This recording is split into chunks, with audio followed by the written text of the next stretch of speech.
Muito bem, vamos dar início à nossa unidade 2.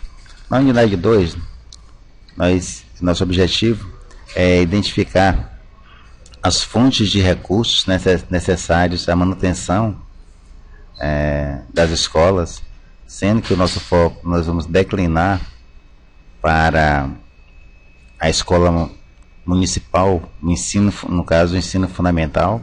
Iremos identificar qual é o percentual que deve ser aplicado no ensino fundamental, qual é o percentual no mínimo que deve ser aplicado no ensino fundamental, e iremos também falar sobre as peças orçamentárias, não é isso? Quais são elas? O plano plurianual, que é o PPA, iremos falar da lei de diretrizes orçamentárias, a LDO, e iremos falar da lei orçamentária anual, que é a LOA, ok? Bom, pois bem, falando da origem dos recursos. A origem dos recursos que as escolas se mantêm são principalmente os tributos, tá? Os tributos de competência municipal e os tributos que são de transferências, que vêm de transferências da União e dos estados. Então, as escolas, né, elas se mantêm de tributos, principalmente de tributos. Quais são eles? Os impostos. Bom, impostos de competência do município, que o município arrecada, impostos de competência do estado, que o estado arrecada, e impostos de competência da União, que a União arrecada. Ou seja, dos impostos arrecadados de competência do município, no caso do ISS e IPTU, as escolas se beneficiam desses recursos, tá? Dos impostos do IPVA, impostos de propriedade de veículos automotores, ou seja, dos veículos dos veículos que são emplacados com placa do município, que tem lá o nome do município de vocês, a moto que tem lá a placa, que tem lá o nome do município de vocês, lá na placazinha lá, tá?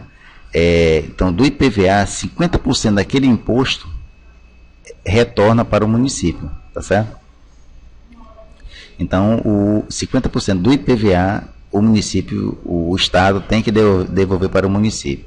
E com relação ao ICMS, então 25% do ICMS gerado dentro do município, tá? Então, esse valor o estado devolve para o município. Daí a necessidade também da importância, né, de nós, contribuintes, exigirmos a nota fiscal, porque é através da nota fiscal que gera o ICMS, através da nota fiscal que os empresários, os comerciantes são obrigados a recolher esse valor para o estado, e consequentemente o estado devolve para o município 25% desse valor, tá certo? Então, esses valores de competência do estado, IPVA e ICMS, as escolas também elas se mantêm desses impostos, tá? E outro imposto é de competência da União, que é o ITR, Imposto Territorial Rural, que é pago, né, pelos quem tem propriedade de terra, fazendas, tá? Então, eles pagam o ITR anualmente. Então, do valor desse ITR que é pago anualmente, que é pago à União, a União devolve ao município 50% desse valor arrecadado, tá certo? Então, é isso aí. Então, a origem dos recursos, o que tem que ficar? A origem dos recursos que é destinado às escolas, que elas se mantêm, né, quais são eles? Nós temos os impostos de competência do município, ISS e IPTU, os 50% do IPVA e 25% do ICMS, que são impostos de competência do estado, tá? E o outro imposto que é de competência da União é o ITR. Então, 50% do ITR que é gerado dentro do município, tá, que é pago para a União devolve 50% para o município, tá certo? Mas, Flávio, você pergunta, Flávio, e esses valores, quanto que deve ser aplicado no ensino fundamental? Bom, é o nosso próximo assunto, tá? Então aí nós temos aí a origem dos tributos. Então, nós temos os impostos, que é o ISS e o IPTU. Nós temos a taxa de localização e publicidade e a contribuição de melhoria. O que vem a ser esses impostos? Imposto IPTU. O ISS, que é um imposto de competência do município, esse ISS são para aquelas pessoas, empresas prestadoras de serviços, no caso as clínicas, né, os escritórios de advocacia, os escritórios de contabilidade, tá? Eles prestam serviços e eles têm que emitir uma nota fiscal. Tá? O IPTU é Imposto sobre a Propriedade Territorial Urbana. Então, normalmente as pessoas quem tem propriedade urbana, tem as casas dentro na parte urbana do município, eles pagam o IPTU, tá? Eles pagam o IPTU. Aí nós temos as taxas. Nós temos dois tipos de taxas: localização e taxa de publicidade. As empresas, quando elas vão ser constituídas, e as que já estão constituídas, anualmente elas pagam a taxa de localização e publicidade.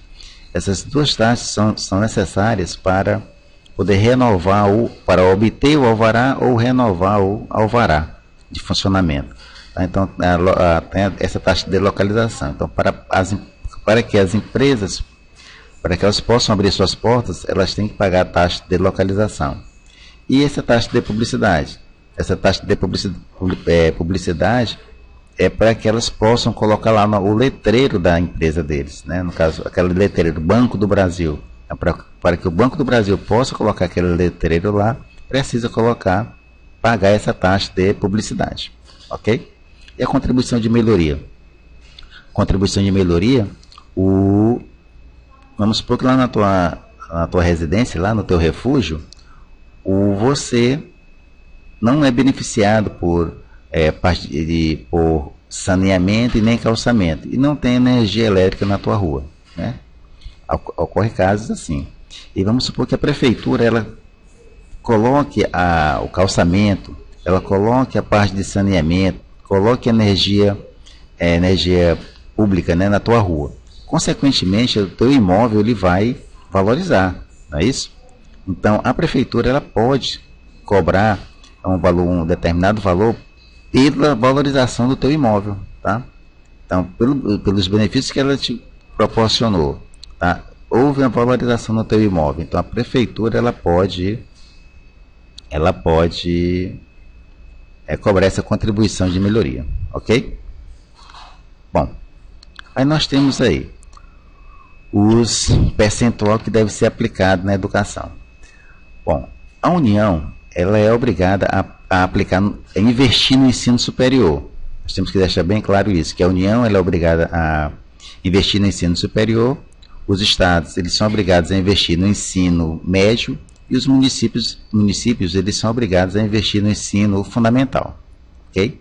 Bom, a União ela tem que aplicar no mínimo 18% dos seus impostos, né, que forem arrecadados, no mínimo 18% no ensino superior. Os estados, da arrecadação dos seus impostos, no caso, quais são os impostos de competência do estado?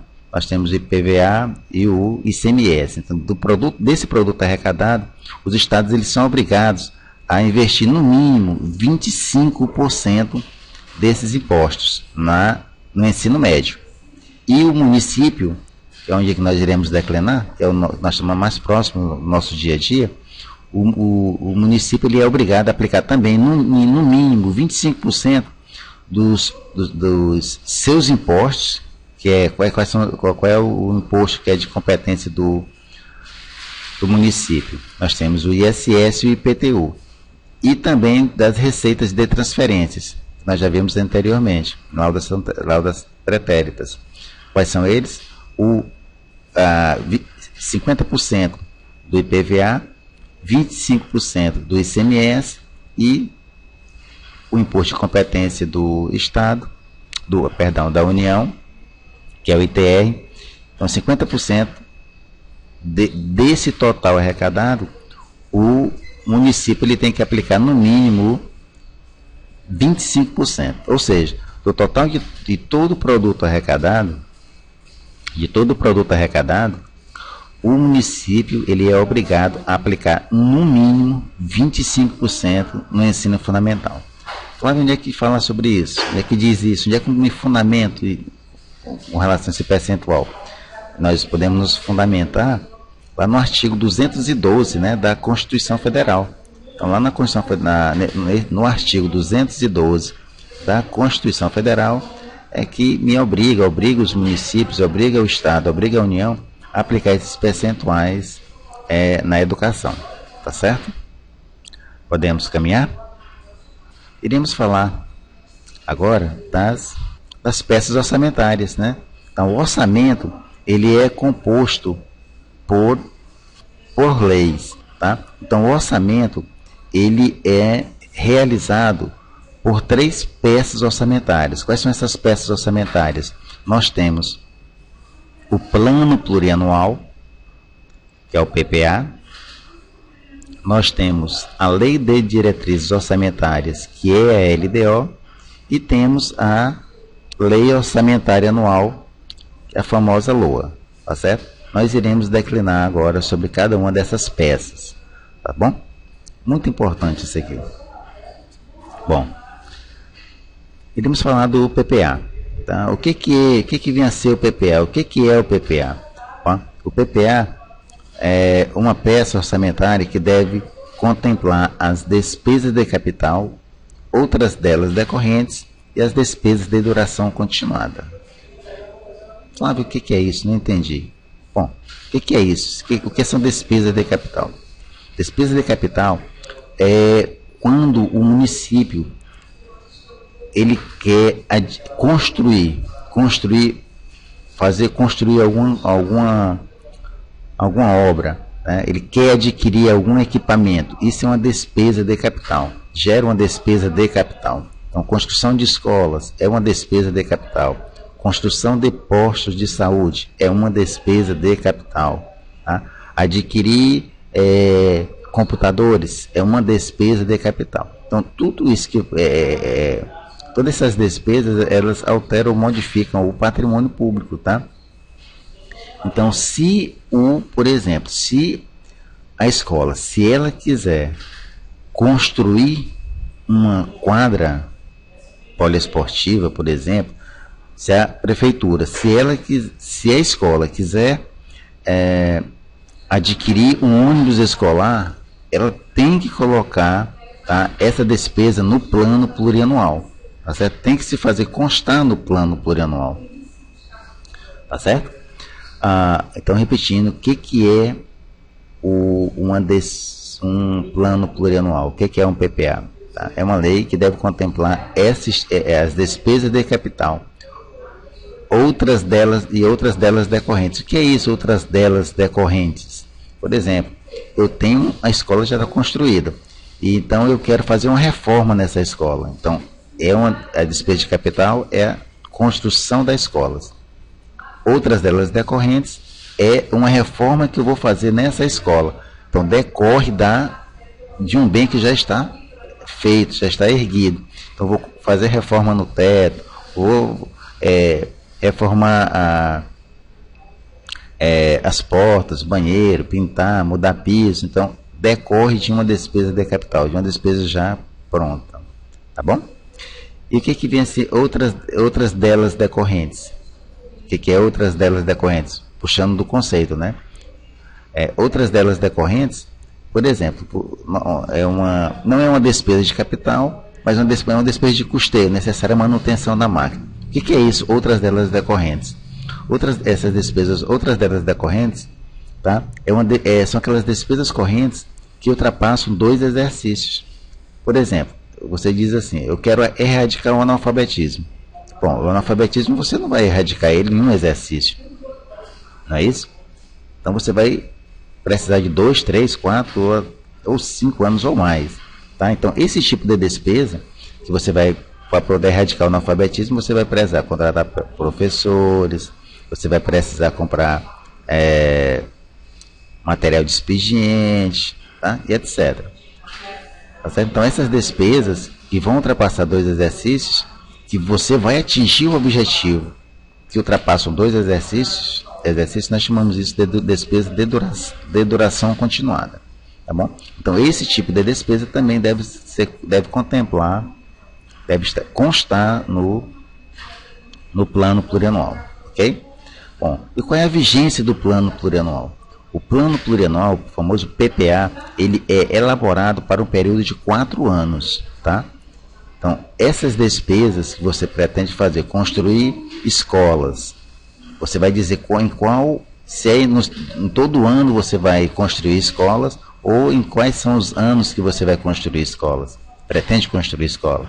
Você vai dizer qual vai ser o ano, qual vai ser o exercício que você vai adquirir os equipamentos, ou se vai ser todo ano que você vai adquirir esses equipamentos. Tá certo? Então, essas despesas devem contemplar no plano plurianual. Ele é elaborado para um período de 4 anos, tá? Para um período de 4 anos. Muito bem. E de quem é a competência para elaborar o plano plurianual? A competência para elaborar o plano plurianual, ele é de competência do Poder Executivo, tá certo? Então, é o Poder Executivo, é o prefeito a nível de município, é o Estado, então, o governador a nível do Estado, é o presidente da República a nível de União. Ele que é o Poder Executivo. Então, ele é que tem a competência para elaborar o PPA, né? Essa peça orçamentária. Quem tem a competência para votar o PPA. Então, a competência para votar o PPA é do Poder Legislativo. Então, é o Poder Legislativo que tem a competência para votar as leis. Ou seja, é o povo, né? O povo é que o prefeito ele diz assim: olha, eu quero construir escolas. Manda para apreciação do povo, que é representado pelos vereadores. Aí lá eles vão dizer se concordam ou se não discordam. Tá certo? Então, o Poder Legislativo é que vai votar. E de quem é a competência para sancionar ou vetar? A competência para sancionar ou vetar é do Poder também Executivo. Então, é o Poder Executivo que vai dizer se vai homologar a decisão dos vereadores ou vai discordar da decisão dos vereadores. Tá certo? Bom, então, voltando aí. A competência para elaborar do Poder Executivo, de votar do Poder Legislativo, sancionar ou vetar é do Poder Executivo. Bom, e quais são os prazos que o Poder Executivo tem para elaborar o plano plurianual? Então, o Poder Executivo ele tem até o dia 31 de agosto elaborar o PPA, tá certo? E ele é elaborado no primeiro exercício do mandato, tá? Como assim, primeiro exercício do mandato? Por exemplo, o prefeito ele entrou nesse exercício, ele entrou nesse ano. Então, nesse ano, até o dia 31 de agosto, ele tem a obrigação de elaborar o PPA para um período de 4 anos. Tá? Vai entrar em vigor a partir do ano seguinte. Ele elabora nesse exercício para começar a executar no outro.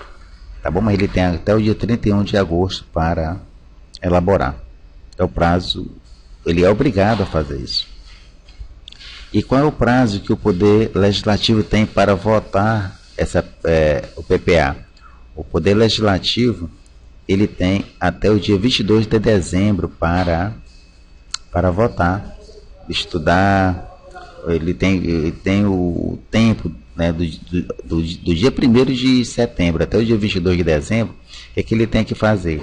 Ele tem que estudar, ele tem que estudar o PPA, ver se vai fazer alguma emenda e vai ter que votar o plano plurianual, tá certo?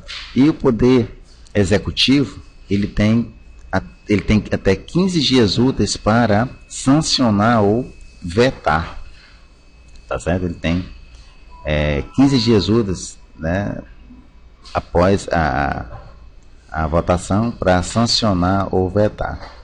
Tá certo? E Flávio, se ele não, se o Poder Executivo, se ele não fizer isso nesses 15 dias, o que que acontece?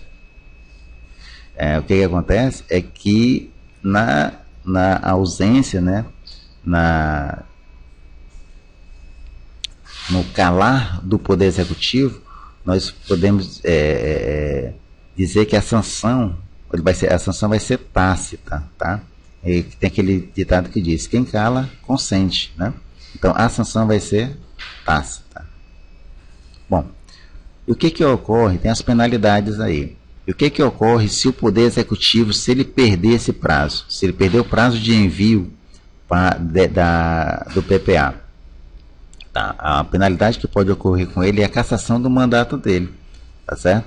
Então lá no artigo 4º, né, inciso 5º, do Decreto-Lei 201 de 1967, lá diz, né, que a perca desses prazos, tá, enseja na cassação do mandato do prefeito, tá certo? Então os gestores, os vereadores podem abrir um processo de cassação de mandato. Tá? Além disso, né, na esfera penal, o Ministério Público pode abrir uma ação penal pública, né, por perca de prazo no envio da peça orçamentária, onde pode ser já em pena de reclusão ou detenção. Tá certo? Então, na perca, se o prefeito ele perder esse prazo, ele vai ter tanto as penalidades de forma administrativa, que seja motivada pela Câmara Municipal, e vai ter as penalidades penais que vai ser motivada, né, pelo Ministério Público. Aí você pergunta: Flávio, mas como é que nós podemos comprovar isso, a data do envio dessa peça orçamentária? Muito bem. Quando o prefeito elabora essa peça, o PPA, ele manda por ofício para a Câmara. Lá na Câmara, lá vai ter alguém que vai dar esse recibo, né, que vai receber tanto de tanto, que vai ser um comprovante para o prefeito. Então, é nesse documento que vai ser provado a data que foi enviado o PPA. Tá certo? Muito bem. Então, o que é que nós temos que ver de PPA? Que o PPA é uma peça orçamentária, né, uma lei que deve contemplar as despesas de capital, outras delas decorrentes, e as despesas de duração continuada. Ela vai ser elaborada para um período de 4 anos. Tá certo? Ela é de competência, a competência para elaborar essa peça é do Poder Executivo. Onde é que eu vejo isso? Lá no artigo 165 da Constituição Federal. Tá bom? De quem é a competência para votar? Competência para votar é do Poder Legislativo. E a competência para sancionar ou vetar é do Poder Executivo. Tá bom?